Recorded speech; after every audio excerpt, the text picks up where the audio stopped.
Welcome to Faith in 5, a weekly video devotional designed to discuss practical spiritual concepts in 5 minutes or less. I'm your host, Mark Vandella. I have a friend who is just incredible at making me feel good about myself. Honestly, I think about them often. I'm driving or something and I'll think, oh, I need to reach out to him and check in and grab coffee or something. And typically it's fueled out of the fact that I usually feel good after meeting with this person. But even on the way to that meeting, I will say, Mark, this meeting is not about you. Care about that person because they've given so much to you. So we'll walk in and I'll even set the stage. I'll lead. I'll say, hey, how are you? I really I have no agenda other than I want to know how you're doing. And they'll give me a little bit, and then all of a sudden it flips and they start asking me how I'm doing and ask me specific questions about my business or what I'm doing, what I'm learning in my faith. And all of a sudden, an hour passes and I realize all we've done is talked about me again. And they also have this really unique ability to point out my strengths. So we're wrapping up and I don't even know we're wrapping up at this point, right? But this person just is so good at conversation and will say, you know what, Mark, you know what I love about you? You're so good at this, or you're so easy to listen to, or so easy to talk to. And it's I feel amazing when I'm walking away, but then I'm like, no, but you did it to me again, right? So I love meeting with this person because they make me feel so good. And this brings us to our marriage mantra for this week, which is get good at finding good. So this friend of mine, I want to spend more time with that person because I always leave feeling amazing. And I can admit that my spouse can't always say that about me. I don't always make my spouse feel better for being around me.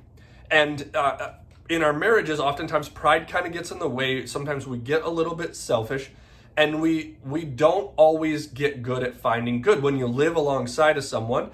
And in the last year or so, I've had more and more emails and questions about how to survive and navigate living life as coworkers, as spouses, because we've been home a lot more. And what I'm hearing is those little tiny things that annoy us because we're spending more time together are showing up. The bad is showing up more than the good. It's not that the good doesn't exist. We just aren't as good at finding it sometimes when bad is popping up all over the place. So the mantra is get good at finding good. And if you do, usually we have more good. That's the unique part about it. The reason I say this mantra is that we as humans, we desire validation. We desire affirmation. We're wired for it. We are wired to desire feeling valued. It draws us to other humans. We are wired for connection. And lastly, uniquely, we are wired to need assistance. This world or this life is not meant to be lived alone. And our spousal relationships are supposed to be kind of this balance of having value, validation, having deep, intimate connection, and then also support and assistance throughout our relationship. However, when we're annoyed, when bad shows up, we usually withhold those things. And so, no, the mantra isn't if you experience bad, then cross your arms and treat your spouse accordingly. No, the mantra is get good at finding good. Bad will always exist. It won't always be perfect.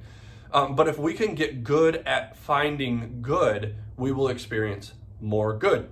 Now, in this affirmation concept and finding good, there's a number of things or ways that we need to do that. And it's both doing and saying. So sometimes we want to show love to our spouse, so we do things, but they don't always notice because we haven't said anything. Or potentially our spouse isn't necessarily an acts of service kind of person, and they need to hear it.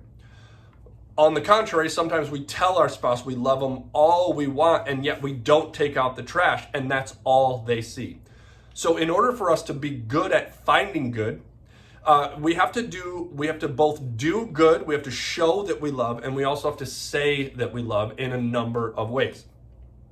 The other part of this do good or get good at finding good is not only to do and say, but also to see it. So when our spouse is making those efforts to communicate to us that they're proud of us, that they love us, or that they do some things like take out the trash, change a baby's diaper, take a kid to school, take the dog out, all of those sorts of things. When they do that, we have to get better at noticing it.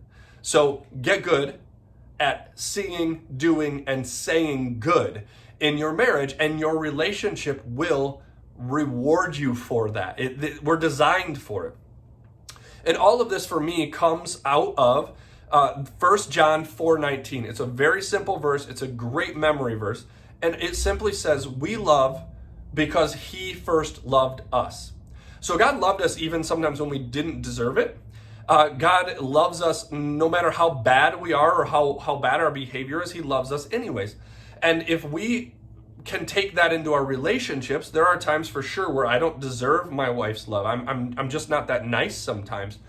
But if because of my faith, it might draw me beyond my pride, it might allow me to step into some places where maybe there is bad, but if I step into those places, I can bring good there and start to eliminate some of that bad, or at least minimize that bad. And if I get good at finding good, I will experience more good. Actually, studies show that frequent reciprocal affirmation inside of relationships show that those couples report happiness 2 times more likely.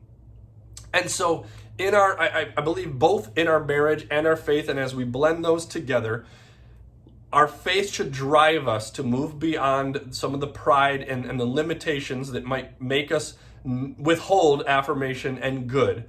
But as we do that, our spouse will also more likely reciprocate that. And so in your faith this week, the simple assignment, the only thing to do is to be on the lookout for good and then do and say good as a result. So find the good in your spouse.